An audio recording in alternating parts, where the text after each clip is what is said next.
사람의 콩팥을 판매한다. 안녕하세요. 여러분, 세상에는 이런 일도 벌어지고 있습니다. 많은 국가가 장기 이식을 목적으로 한 장기 거래를 금지한다. 미국에는 콩팥을 기증하는 사람은 있을지언정 그것을 공개 시장에 내다 파는 사람은 없다. 그러나 어떤 이들은 관련법이 개정되어야 한다고 주장한다. 이들은 해마다 수천 명이 콩팥 이식을 기다리다 죽어간다는 점, 그리고 자유시장에서 콩팥이 거래된다면 콩팥 공급이 늘어나리라는 점을 지적한다. 그리고 돈이 필요하고 자기가 원할 경우 콩팥을 팔 수도 있어야 한다고 주장한다. 콩팥 거래 허용에 찬성하는 주장 하나는 자기 소유라는 자유지상주의 개념에 근거한다. 내가 내 몸을 소유했다면 내 몸의 일부를 내 마음대로 자유롭게 팔 수 있어야 한다는 생각이다. 노직의 말대로 X에 대한 소유권이라는 개념의 핵심을 X를 어떻게 처리할지 결정할 권리다. 그러나 장기 판매를 옹호하는 사람 중에 자유지상주의 논리를 그대로 받아들이는 사람은 많지 않다. 그 이유는 이렇다.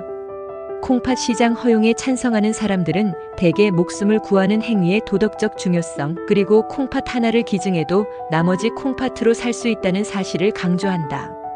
하지만 내 몸과 목숨이 내 재산이라고 믿는다면 그 두 가지 이유 모두 중요하지 않다. 내가 나를 소유했다면 내 몸을 마음대로 사용할 권리만으로도 내 몸의 일부를 팔 수 있지 않겠는가? 다른 사람의 목숨을 구한다거나 선행을 한다는 따위는 문제의 핵심을 벗어난다. 왜 그런지 알아보기 위해 두 가지 특별한 예를 상상해보자. 첫째, 당신의 콩팥 하나를 살 사람이 무척 건강한 사람이라고 가정하자. 그가 당신에게 콩팥의 대가로 $8,000를 제안한다. 그는 장기 이식이 절실히 필요한 사람이 아니라 인간의 장기를 부유한 고객에게 팔아 잡담거리로 삼으려는 희한한 미술상이다. 이런 목적의 콩팥 거래를 허용해야 하는가? 우리가 우리 자신을 소유한다고 믿는 사람이라면 안 된다고 말하기가 무척 어려울 것이다. 중요한 것은 목적이 아니라 우리 재산을 마음대로 처분할 권리다. 물론 몸의 일부를 하찮게 사용하는 행위에 혐오감을 느끼고 장기는 오직 목숨을 구할 목적으로만 판매되어야 한다고 생각할 수도 있다. 하지만 그런 견해를 가진 사람이라면 콩팥 거래에 찬성하더라도 그 이유가 자유지상주의의 전제와는 거리가 멀다. 이런 사람은 우리가 우리 몸에 대한 소유권을 무제한 갖고 있지는 않다고 생각할 것이다. 두 번째 경우를 생각해보자. 인도 어느 마을에 자급자족으로 겨우 먹고 사는 농부가 있다고 하자.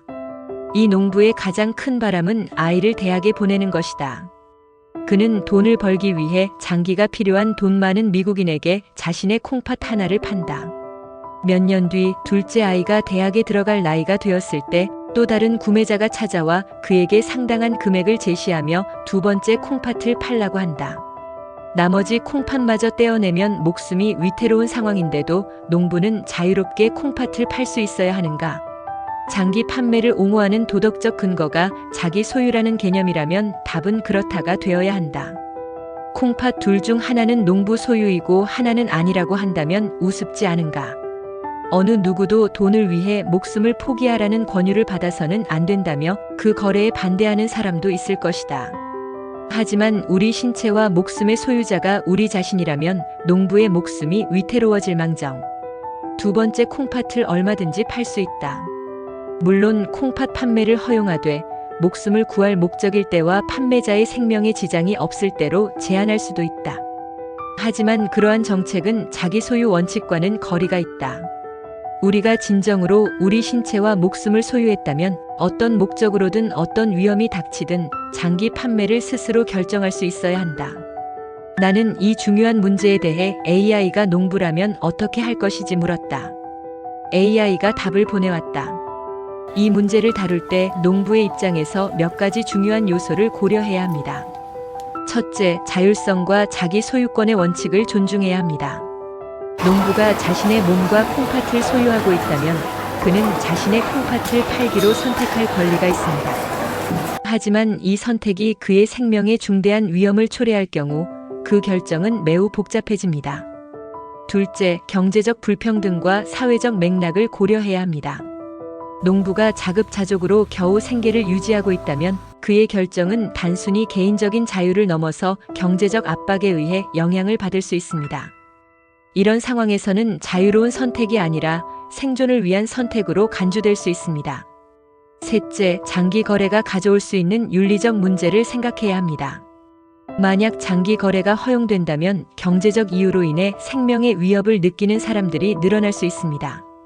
이는 빈곤층이 자신의 건강과 생명을 희생하면서까지 경제적 이익을 추구하도록 만들 수 있습니다.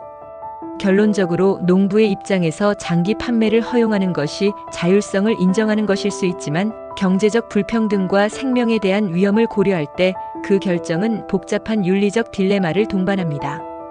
따라서 AI가 농부라면 자신의 선택이 가져올 결과를 신중하게 고려하고 가능한 한 안전한 방법으로 자신의 경제적 상황을 개선할 방법을 찾는 것이 중요할 것입니다. 여러분이 농부라면 어떤 결정을 내리시겠습니까? 그러면 다음 영상에서 만나요.